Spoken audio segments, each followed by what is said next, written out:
We know that at least one new Potter ride will be replacing Dragon Challenge, but could even more Potter be on the way? And what types of rides will they be?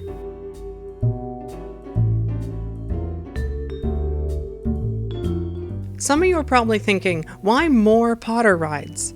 Don't we have enough Harry Potter at the parks already? Maybe. But due to budget and time constraints, some of the original plans for the Wizarding Worlds were put on hold when Hogsmeade and Diagon Alley first opened. But thanks to a tremendous amount of butterbeer sales, and with some new Disney rides on the horizon, it looks like the money is there and the timing is right to finally put these shelved plans into motion. First, let's talk about the replacement for Dragon Challenge. Universal closed Dragon Challenge at Islands of Adventure on September 4th, and they announced that it will be replaced by the next generation of thrill ride. The only things we know for sure is that it will be one of the most highly themed coaster experiences they've ever created, and that they're once again working with the production designers from the Harry Potter films. They also claim it will redefine the category and be the perfect addition to Hogsmeade. Now, they definitely have a lot of space to work with, and there's even talk of some new shops and streets to be built along with the new attraction. This could help even out the busy Hogsmeade crowds. Perhaps they can even throw in a landmark or two, like the Shrieking Shack. Word is the theme for the new thrill ride will be the Forbidden Forest. There are lots of different creatures that could be featured in a ride through the Forbidden Forest. Everything from centaurs, werewolves, and hippogriffs to unicorns and thestrals. So what kind of ride system would this attraction use? Rumor is it might be an inverted powered coaster from Mack. This type of system allows the individual cars to rotate around and move at any speed due to the fact that it's powered.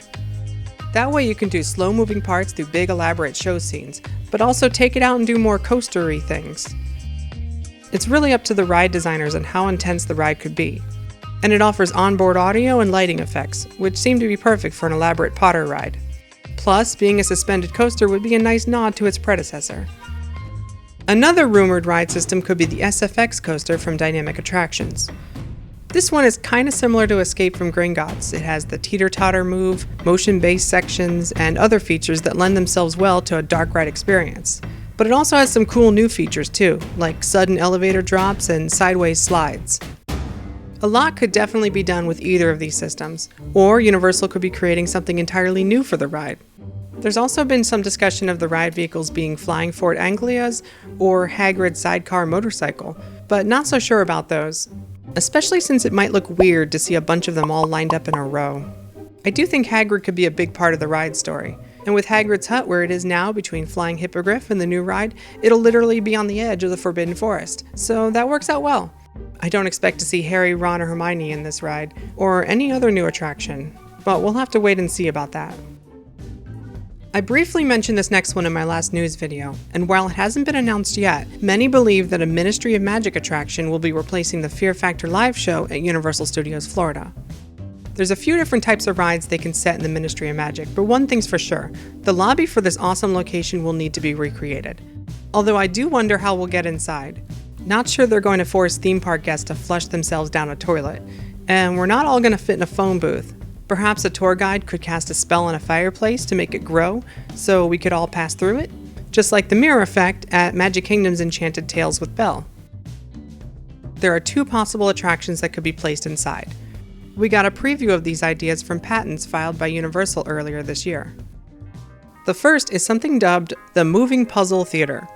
The patent description claims, patrons may get the impression that they are entering one completely unified theater, when in fact, each seating section is a separate maneuverable seating area. So different sections could be moved above or below other sections during the show. We did see some early leaked concept art for a Zelda show in Nintendo Land that looks kinda like it might use this system, but we later found out that that concept was outdated and may not be built at all. Some folks now believe that the system could be used in a courtroom scene within the Ministry of Magic attraction. Another idea and really cool looking patent is for a launch room, which conspicuously looks a lot like the Flu Network. Essentially, this would be a room-like shell that covers your ride vehicle while it moves around, switches track, and more. Rumors say this could be used to transfer your vehicle from one location to another within the attraction, and when the vehicle and the launch room separate, you'll be in a new place.